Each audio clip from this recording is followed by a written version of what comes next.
The famous history of the life of King Henry VIII, Act 2. Scene 1. Enter two gentlemen at several doors.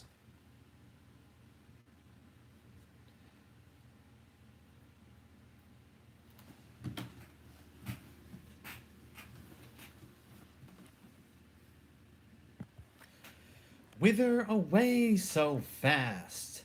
O God, save ye, even to the hall, to hear what shall become of the great Duke of Buckingham. I'll save you that labour, sir. All's now done but the ceremony of bringing back the prisoner. Were you there? Yes, indeed, was I. Pray speak what has happened. You may guess quickly what. Is he found guilty? Yes, truly he is, and condemned upon it. I am sorry for it. So are a number more. But pray, how passed it? I'll tell you in a little. The great Duke came to the bar, where to his accusations he pleaded still not guilty, and alleged many sharp reasons to defeat the law. The king's attorney, on the contrary, urged on the examinations proofs, confessions of divers witnesses, which the duke desired to bring him brought viva voce to his face, at which appeared against him as surveyor, Sir Gilbert Perk, his chancellor, and John Carr, confessor to him, with that devil monk, Hopkins, that made this mischief. That was he that fed him with his prophecies. The same. All these accused him strongly, which he fain would have flung from him, but indeed he could not. And so his peers upon this evidence have found him guilty of high treason. Much he spoke, and learnedly for life, but all was either pitied in him or forgotten. After all this, how did he bear himself? When he was brought again to the bar to hear his knell rung out his judgment, he was stirred. With such an agony he sweat extremely, and something spoke in choler ill and hasty. But he fell himself again, and sweetly in all the rest showed a most noble patience. I do not think he fears death. Sure he does not. He never was so womanish. The cause he may a little grieve at. Certainly the cardinal is the end of this. 'Tis likely, by all conjectures, first Kildare's attendeur, then deputy of Ireland, who removed Earl Surrey, was sent thither, and in haste too, lest he should help his father. That trick of state was a deep envious one. At his return, no doubt, he will requite it. This is noted, and generally whoever the king favors, the cardinal instantly will find employment, and far enough from court too. All the commons hate him perniciously, and, oh, my conscience, wish him 10 fathom deep. This duke as much they love and dote on, call him bounteous Buckingham, the mirror of all courtesy. Enter Buckingham from his arraignment, tipstaves before him, the axe with the edge towards him, halberds on each side, accompanied with Sir Thomas Lovell, Sir Nicholas Vaux, Sir Walter Sands, and common people, etc. Gentleman one. Stay there, sir, and see the noble ruined man you speak of. Let's stand close and behold him. All good people, you that thus far have come to pity me, hear what I say, and then go home and lose me. I have this day received a traitor's judgment, and by that name must die. Yet heaven bear witness, and if I have a conscience, let it sink me, even as the axe falls, if I be not faithful. The law I bear no malice for my death, 'tis has done upon the premises but justice. But those that sought it I could wish more Christians. Be what they will, I heartily forgive them. Yet let them look they glory not on mischief, nor build their evils on the graves of great men. For then my guiltless blood must cry against him. For further life in this world I ne'er hope, nor will I sue, although the king have mercies more than I dare make faults. You few that loved me, and dare be bold to weep for Buckingham, his noble friends and fellows, whom to leave is only bitter to him, only dying. Go with me like good angels to my end. And as the long divorce of steel falls on me, make of your prayers one sweet sacrifice, and lift my soul to heaven. Lead on a God's name.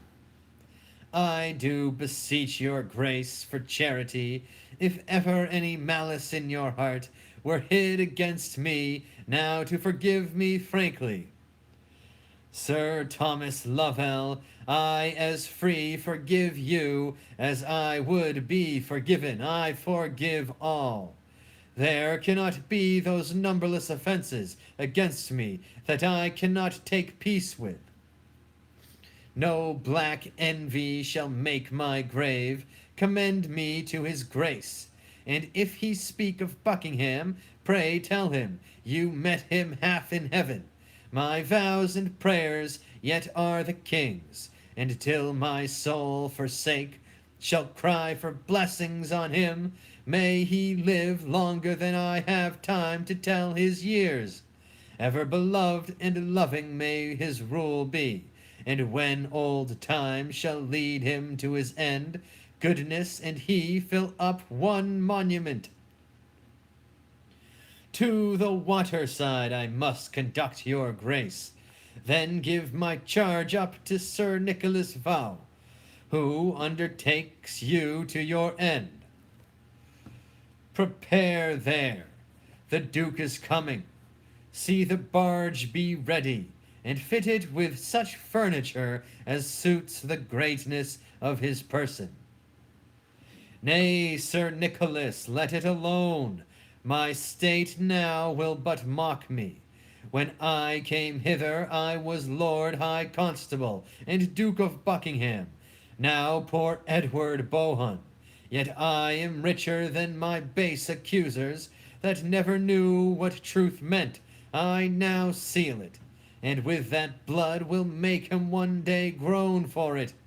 My noble father, Henry of Buckingham, who first raised head against usurping Richard, flying for succour to his servant Bannister, being distressed, was by that wretch betrayed, and without trial fell. God's peace be with him. Henry VII succeeding, truly pitying my father's loss, like a most royal prince, restored me to my honors, and out of ruins made my name once more noble. Now his son, Henry VIII, life, honor, name, and all that made me happy, at one stroke has taken forever from the world. I had my trial, and must needs say a noble one, which makes me a little happier than my wretched father. Yet thus far we are one in fortunes. Both fell by our servants, by those men we loved most, a most unnatural and faithless service. Heaven has an end in all, yet you that hear me, this from a dying man receive as certain. Where you are liberal of your loves and counsels, be sure you be not loose. For those you make friends and give your hearts to, when they once perceive the least rub in your fortunes, fall away like water from ye, never found again, but where they mean to sink ye. All good people, pray for me. I must now forsake ye. The last hour of my long weary life is come upon me. Farewell. And when you would say something that is sad, speak how I fell. I have done, and God forgive me. Oh, this is full of pity. Sir, it calls. I fear too many curses on their heads that were the authors. If the Duke be guiltless, 'tis full of woe, yet I can give you inkling of an ensuing evil, if it fall greater than this. Good angels, keep it from us. What may it be? You do not doubt my faith, sir. This secret is so weighty, 'twill require a strong faith to conceal it. Let me have it. I do not talk much. I am confident you shall, sir. Did you not of late days hear a buzzing of a separation between the king and Catherine? Yes, but it held not, for when the king once heard it, out of anger, he sent command to the Lord Mayor straight to stop the rumor and allay those tongues that durst disperse it. But that slander, sir, is found a truth now, for it grows again, fresher than ever it was, and held for certain. The king will venture at it. Either the cardinal or some about him near have out of malice to the good queen possessed him with a scruple that will undo her. To confirm this too, Cardinal Campius is arrived, and lately, as all think, for this business. 'Tis the cardinal, and merely to revenge him on the emperor for not bestowing on him at his asking the archbishopric of Toledo. To this is purposed. I think you have hit the mark, but is it not cruel that she should feel the smart of this? The cardinal will have his will, and she must fall. 'Tis woeful. We are too open here to argue this. Let's think in private more.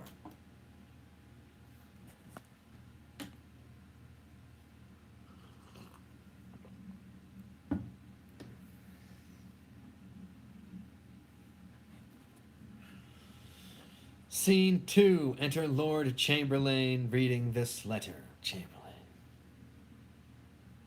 My lord, the horses your lordship sent for, with all the care I had, I saw well chosen, ridden, and furnished. They were young and handsome, and of the best breed in the north. When they were ready to set out for London, a man of my lord cardinal's, by commission and main power, took 'em from me, with this reason: his master would be served before a subject, if not before the king, which stopped our mouths, sir. I fear he will indeed. Well, let him have them. He will have all, I think. Well met, my lord Chamberlain. Good day to both your graces. How is the king employed?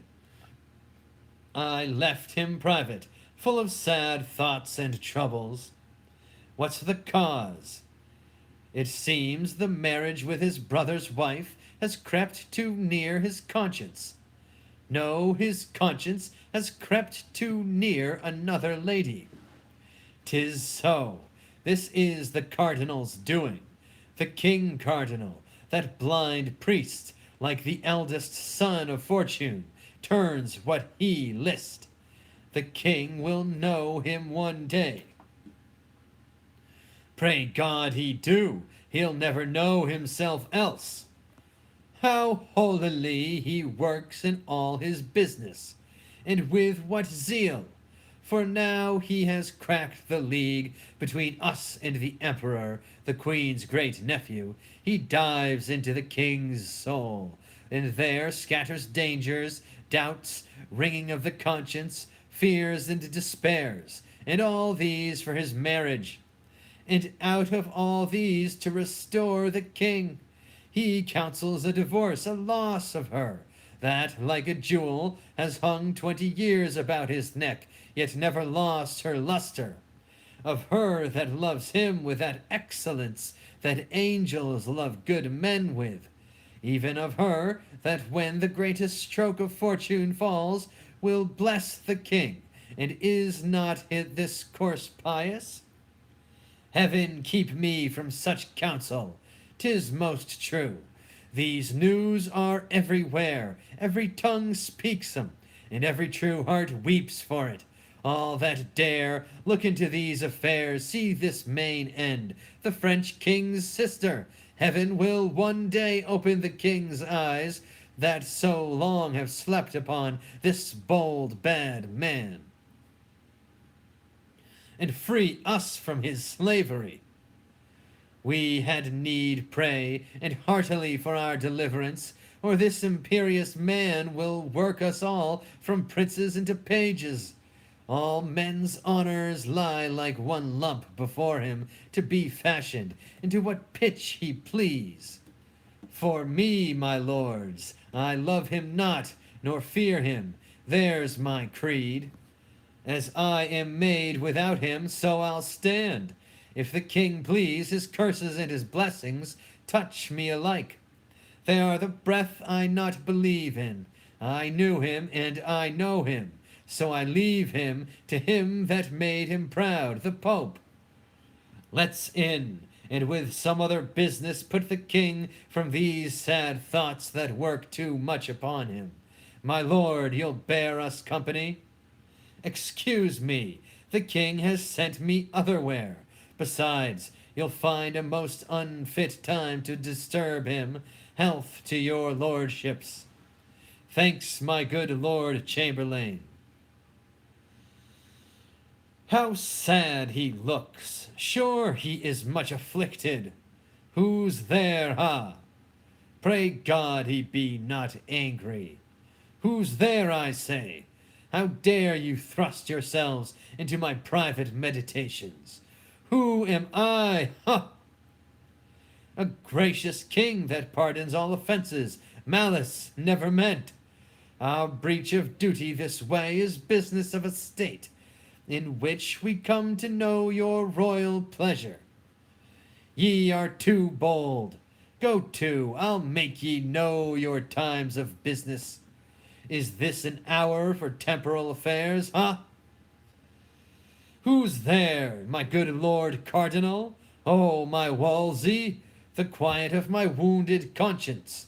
Thou art a cure fit for a king. You're welcome, most learned reverend sir, into our kingdom. Use us and it. My good lord, have great care I be not found a talker. Sir, you cannot. I would your grace would give us but an hour of private conference. We are busy, go. This priest has no pride in him? Not to speak of.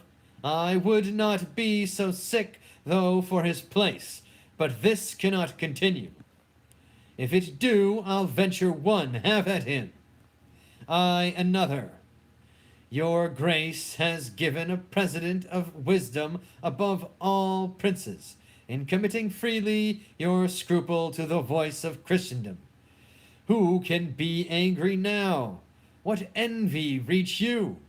The Spaniard, tied by blood in favor to her, must now confess, if they have any goodness, the trial just and noble. All the clerks, I mean the learned ones in Christian kingdoms, have their free voices. Rome, the nurse of judgment, invited by your noble self, hath sent one general tongue unto us, this good man, this just and learned priest, Cardinal Campius, whom once more I present unto your highness. And once more in mine arms I bid him welcome, and thank the holy conclave for their loves. They have sent me such a man I would have wished for. Your grace must needs deserve all strangers' loves. You are so noble. To your highness's hand I tender my commission, by whose virtue the court of Rome commanding you, my lord, Cardinal of York, are joined with me, their servant, in the unpartial judging of this business. Two equal men, the queen shall be acquainted forthwith for what you come. Where's Gardiner?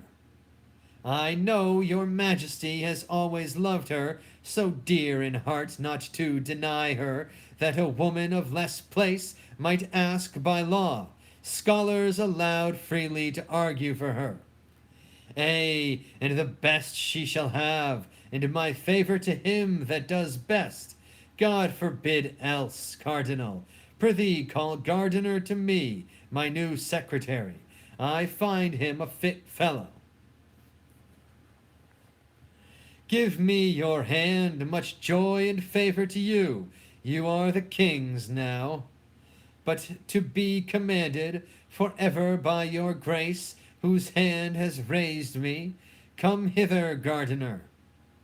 My lord of York was not one Dr. Pace in this man's place before him. Yes, he was. Was he not held a learned man?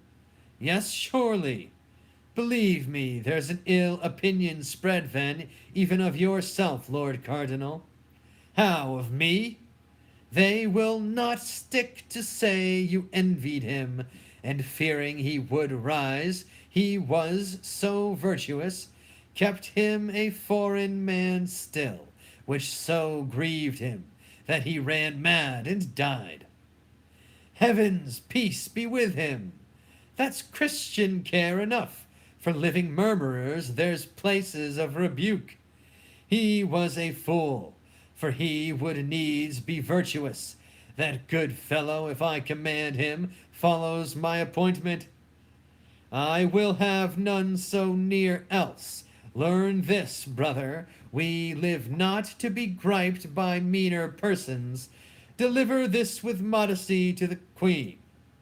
The most convenient place that I can think of for such receipt of learning is Blackfriars. There ye shall meet about this weighty business. My Wolsey, see it furnished. O my lord, would it not grieve an able man to leave so sweet a bedfellow? But conscience, conscience, oh, 'tis a tender place, and I must leave her.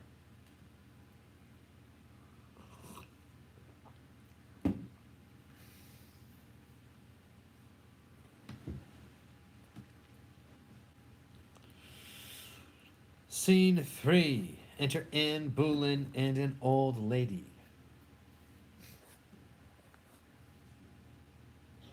Man. Not for that neither. Here's the pang that pinches. His Highness having lived so long with her, and she so good a lady that no tongue could ever pronounce dishonour of her, by my life.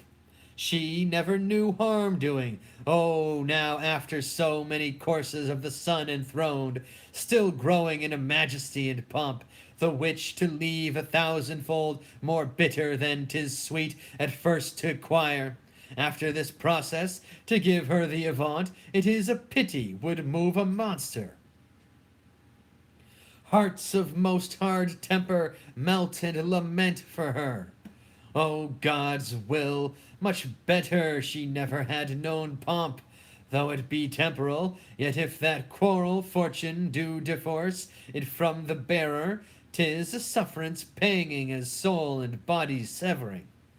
Alas, poor lady, she's a stranger now again. So much the more must pity drop upon her. Verily, I swear, 'tis better to be lowly born, and range with humble livers in content, than to be perked up in a glistering grief, and wear a golden sorrow. Our content is best having. By my troth and maidenhead, I would not be a queen. Beshrew me, I would, and venture maidenhead for it, and so would you, for all this spice of your hypocrisy. You that have so fair parts of woman on you, have, too, a woman's heart, which ever yet affected eminence, wealth, sovereignty, which to say sooth are blessings, and which gifts, saving your mincing, the capacity of your soft cheveril conscience would receive, if you might please to stretch it. Nay, good troth, yes, troth and troth, you would not be a queen.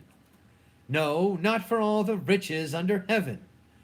'Tis strange, a threepence bowed would hire me, old as I am, to queen it. But I pray you, what think you of a duchess? Have you limbs to bear that load of title? No, in truth. Then you are weakly made. Pluck off a little. I would not be a young count in your way, for more than blushing comes to.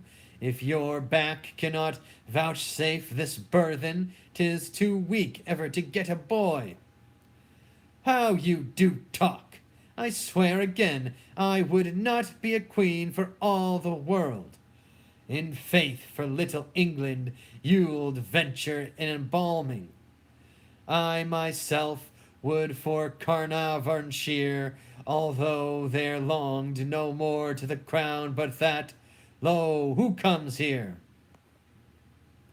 Good morrow, ladies. What were it worth to know the secret of your conference? My good lord, not your demand, it values not your asking. Our mistress's sorrows we were pitying. It was a gentle business, and becoming the action of good women. There is hope all will be well. Now I pray God, amen. You bear a gentle mind, and heavenly blessings follow such creatures, that you may, fair lady, perceive I speak sincerely. In high notes taken of your many virtues, the king's majesty commends his good opinion of you to you, and does purpose honor to you no less flowing than Marchioness of Pembroke, to which title £1,000 a year annual support out of his grace he adds. I do not know what kind of my obedience I should tender. More than my all is nothing, nor my prayers are not words duly hollowed, nor my wishes more worth than empty vanities. Yet prayers and wishes are all I can return. Beseech your lordship, vouchsafe to speak my thanks and my obedience, as from a blushing handmaid to his highness, whose health and royalty I pray for. Lady, I shall not fail it to approve the fair conceit of the king hath of you. I have perused her well. Beauty and honor in her are so mingled, that they have caught the king. And who knows yet, but from this lady may proceed a gem to lighten all this isle. I'll to the king, and say I spoke with you. My honored lord. Why, this it is. See, I have been begging 16 years in court, am yet a courtier beggarly, nor could compat betwixt too early and too late for any suit of pounds. And you, O fate, a very fresh fish here, fee, upon this compelled fortune. Have your mouth filled up before you open it. This is strange to me. How tastes it? Is it bitter? 40 pence, no. There was a lady once, 'tis an old story, that would not be a queen, that would she not, for all the mud in Egypt. Have you heard it? Come, you are pleasant. With your theme I could overmount the lark.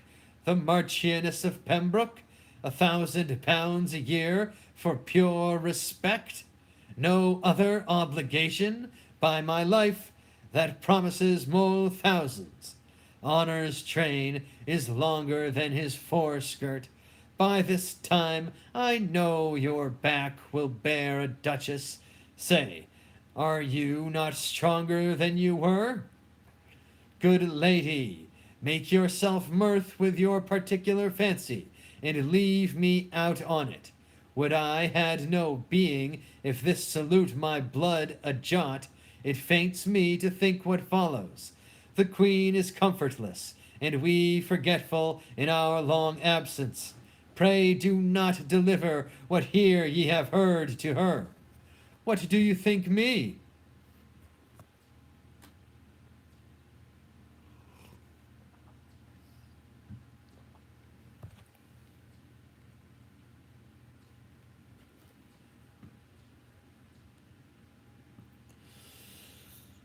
Scene 4.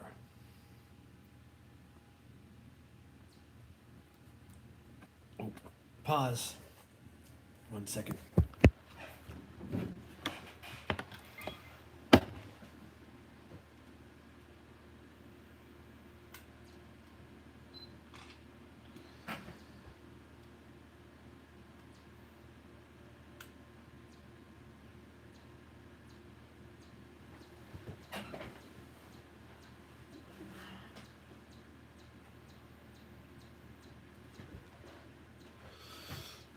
Oh.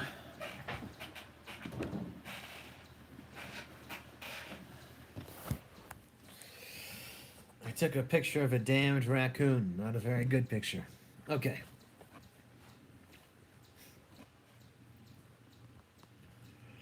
Scene 4. Trumpets, senate, and cornets enter 2 vergers with short silver wands, next them 2 scribes, in the habit of doctors, after them the Archbishop of Canterbury alone, after him the Bishops of Lincoln, Ely, Rochester, and St. Asaph, next them with some small distance follows a gentleman bearing the purse with a great seal and a cardinal's hat, then 2 priests bearing each a silver cross, then a gentleman usher bareheaded, accompanied with a sergeant at arms bearing a silver mace, then 2 gentlemen bearing 2 great silver pillars, after them side by side the 2 cardinals, 2 noble men with sword and mace. The king takes place under the cloth of state, the 2 cardinals sit under him as judges. The queen takes place some distance from the king. The bishops place themselves on each side the court, in manner of a consistory. Below them the scribes, the lords sit next to the bishops, the rest of the attendants stand in convenient order about the stage. Wolsey. Whilst our commission from Rome is read, let silence be commanded. What's the need? It hath already publicly been read, and on all sides the authority allowed. You may then spare that time. Be it so, proceed. Say, Henry King of England, come into the court. Henry King of England, etc. Here. Say, Catherine Queen of England, come into the court. Catherine Queen of England, come into the court. The queen makes no answer, rises out of her chair, goes about the court, comes to the king and kneels at his feet, then speaks. Queen Catherine. Sir, I desire you do me right and justice, and to bestow your pity on me, for I am a most poor woman, and a stranger, born out of your dominions, having here no judgment indifferent, nor no more assurance of equal friendship in proceeding. Alas, sir, in what have I offended you? What cause hath my behavior given to your displeasure, that thus you should proceed to put me off, and take your good grace from me? Heaven witness, I have been to you a true and humble wife, at all times to your will conformable, ever in fear to kindle your dislike, yea, subject to your countenance, glad or sorry, as I saw it inclined. When was the hour I ever contradicted your desire, or made it not mine too? Or which of your friends have I not strove to love, although I knew he were mine enemy? What friend of mine that had to him derived your anger did I continue in my liking?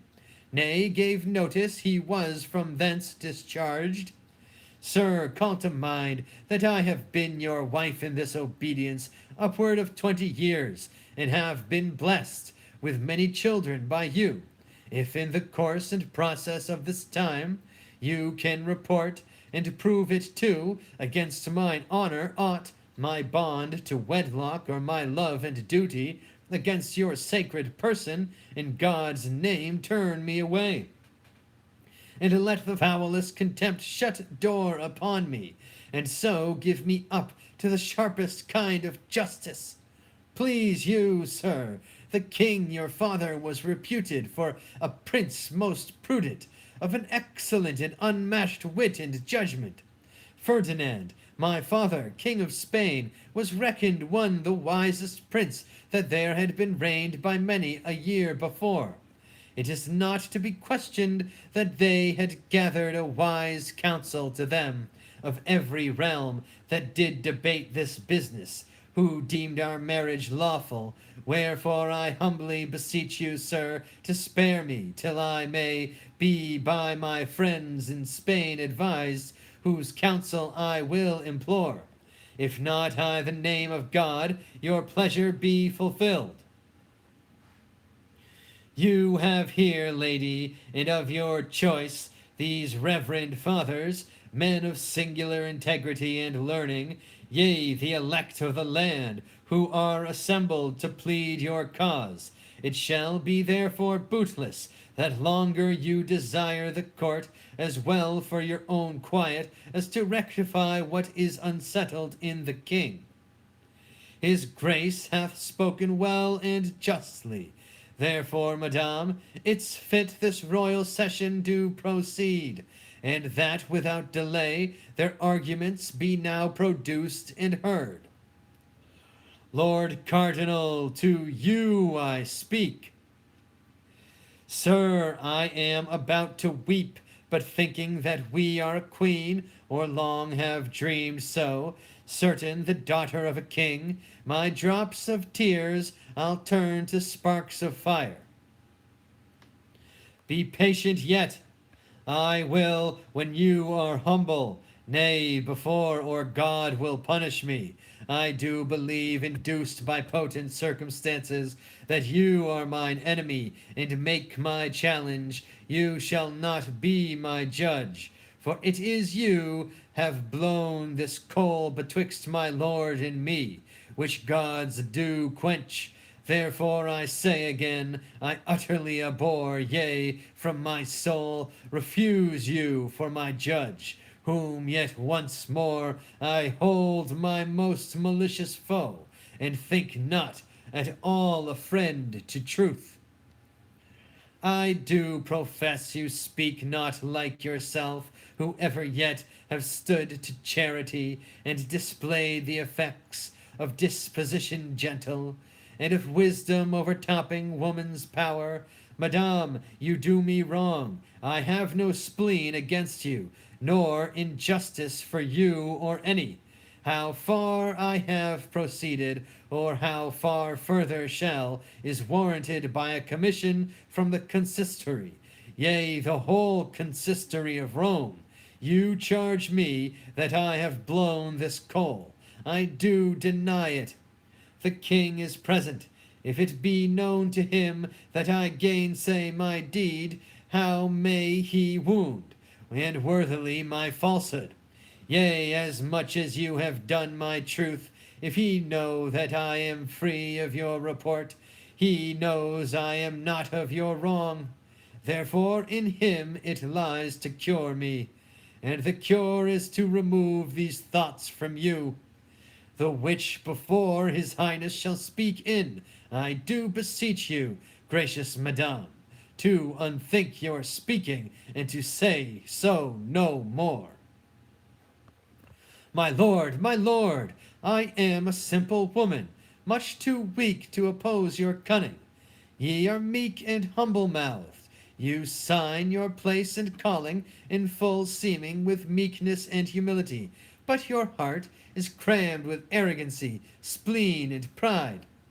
You have, by fortune and his highness's favors, gone slightly over low steps, and now are mounted, where powers are your retainers, and your words, domestics to you, serve your will as it please yourself, pronounce their office. I must tell you, you tender more your person's honor than your high profession spiritual. That again I do refuse you for my judge, and here before you all appeal unto the Pope, to bring my whole cause for his holiness, and to be judged by him. The queen is obstinate, stubborn to justice, apt to accuse it, and disdainful to be tried by it. 'Tis not well, she's going away. Call her again. Catherine, Queen of England, come into the court. Madame, you are called back. What need you note it? Pray you keep your way. When you are called, return. Now the Lord help. They vex me past my patience. Pray you pass on. I will not tarry, no, nor evermore, upon this business my appearance make in any of their courts. Go thy ways, Kate, that man I the world who shall report he has a better wife, let him in naught be trusted for speaking false in that. Thou art alone, if thy rare qualities, sweet gentleness, thy meekness, saint-like, wife-like government, obeying and commanding, and thy parts sovereign and pious else, could speak thee out, the queen of earthly queens. She's noble born, and like her true nobility, she has carried herself towards me. Most gracious sir, in humblest manner I require your highness that it shall please you to declare in hearing of all these ears, for where I am robbed and bound, there must be I be unloosed, although not there at once and fully satisfied. Whether ever I did broach this business to your highness, or laid any scruple in your way which might induce you to the question on it, or ever have you too, but with thanks to God for such a royal lady, spake one the least word that might be to the prejudice of her present state, or touch her good person. My lord cardinal, I do excuse you, yea, upon mine honor, I free you from it. You are not to be taught that you have many enemies, that know not why they are so, but like to village cures, bark when their fellows do. By some of these the queen is put in anger. Ye are excused. But will you be more justified? You ever have wished the sleeping of this business, never desired it to be stirred, but oft have hindered oft the passages made toward it. On my honor, I speak my good lord cardinal to this point, and thus far clear him. Now what moved me to it? I will be bold with time and your attention. Then mark the inducement.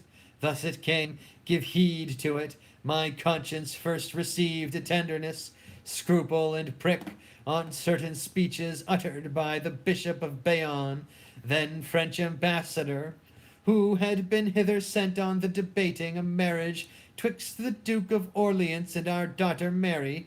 The progress of this business, ere a determinate resolution, he, I mean the bishop, did require a respite, wherein he might the king his lord advertise whether our daughter were legitimate.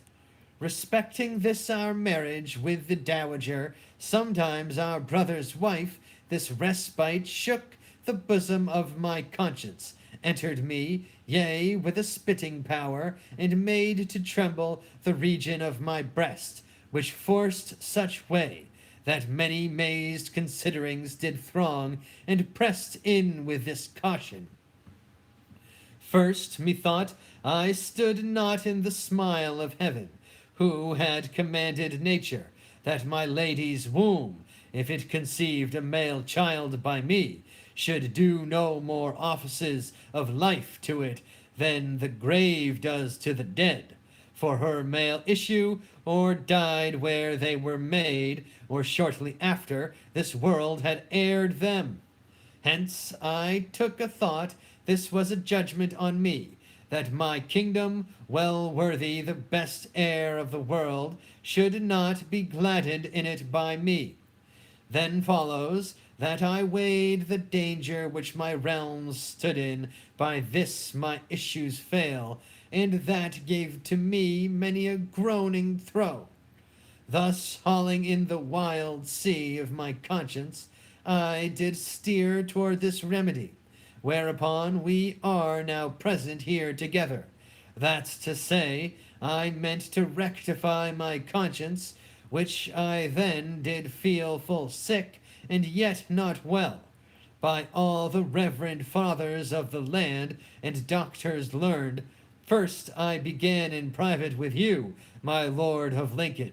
You remember how under my oppression I did wreak when I first moved you.